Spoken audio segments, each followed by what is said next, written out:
ജീവിതത്തിൻ്റെ സർവ്വസംഗതികൾക്കും ഉത്തരമാണ് ദൈവസന്നിധിയിലുള്ള നമ്മുടെ ആരാധന എന്ന് പറയുന്നത്. അതുകൊണ്ട് നിശ്ചയമായിട്ടും ഈ ജീവിതത്തിൻ്റെ വഴിത്താരകളിൽ ക്രിസ്തുവിനെ ചിലപ്പോൾ അത്ഭുതപൂർവമായി ചില കണ്ടെത്തൽ നമുക്കുണ്ടാവും, ചില ഇടപെടലുണ്ടാവും ജീവിതത്തിൽ. അത് ചിലപ്പോൾ നമ്മൾ വലിയ വേദനകളിലേക്കൊക്കെ മാനുഷികമായി കൊണ്ടുപോകുന്നതായിരിക്കും. പക്ഷെ അവിടെ കർത്താവിൻ്റെ സ്നേഹം നമുക്ക് തിരിച്ചറിയുവാൻ കഴിഞ്ഞാൽ ഒരുപക്ഷെ ഇടപെടലുകൾക്കായിട്ട് ദൈവത്തെ നമുക്ക് സ്തുതിക്കാൻ പറ്റും. മനുഷ്യരിൽ നിന്ന് ആണ് നമ്മൾ ചില ശിക്ഷകൾ സ്വീകരിക്കുന്നതെങ്കിൽ കരുണയില്ലാത്ത ശിക്ഷകൾ ചിലപ്പോൾ ഉണ്ടാകും. അതുകൊണ്ട് ദൈവിക ഇടപെടലുകൾക്കായി നമ്മളെ വിനയപ്പെടുത്തുന്നതാണ് എപ്പോഴും നല്ലത്. കാരണം മുറിപ്പെടുകയില്ല ജീവിതം.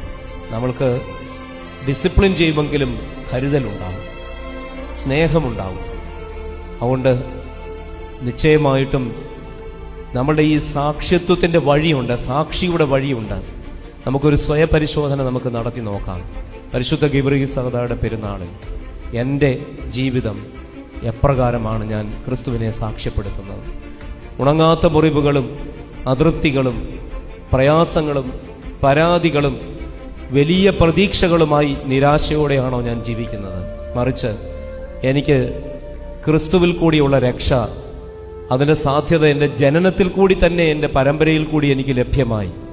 അതിനായി ഞാൻ ദൈവത്തെ സ്തുതിക്കുന്നു. അതിനേക്കാളിലും വലിയൊരു ദാനം എനിക്ക് ജീവിതത്തിൽ ലഭ്യമാകുവാനില്ല. അതിൻ്റെ നിരന്തരമായ പുതുക്കം എനിക്കുണ്ടാകും.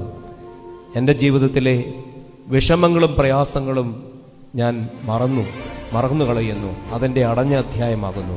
എല്ലാം ക്ഷമിക്കുന്നു, എല്ലാം പൊറുക്കുന്നു.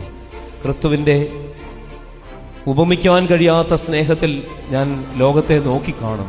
ഇങ്ങനെ ഒരു തീരുമാനം നമുക്ക് എടുക്കുവാനായിട്ട് കഴിയുമോ? നമ്മുടെ ജീവിതം സമാധാനമുള്ളതായി മാറുകയാണ്. അതുകൊണ്ട് പ്രിയമുള്ളവരെ, പെരുന്നാളുകൾ നമുക്ക് സമാധാന കാരണമായി മാറണം. നമ്മുടെ ജീവിതത്തിൻ്റെ തിരിഞ്ഞുള്ള വഴികളിലേക്കുള്ള ഒരു നോട്ടം, പരിശോധനയായിരിക്കണം. മുൻപോട്ട് പോകുവാനുള്ള ഊർജമായിരിക്കണം. ദൈവത്തിൻ്റെ പരിശുദ്ധാത്മാവ് നിശ്ചയമായി നമ്മളെ വഴി നടത്തും.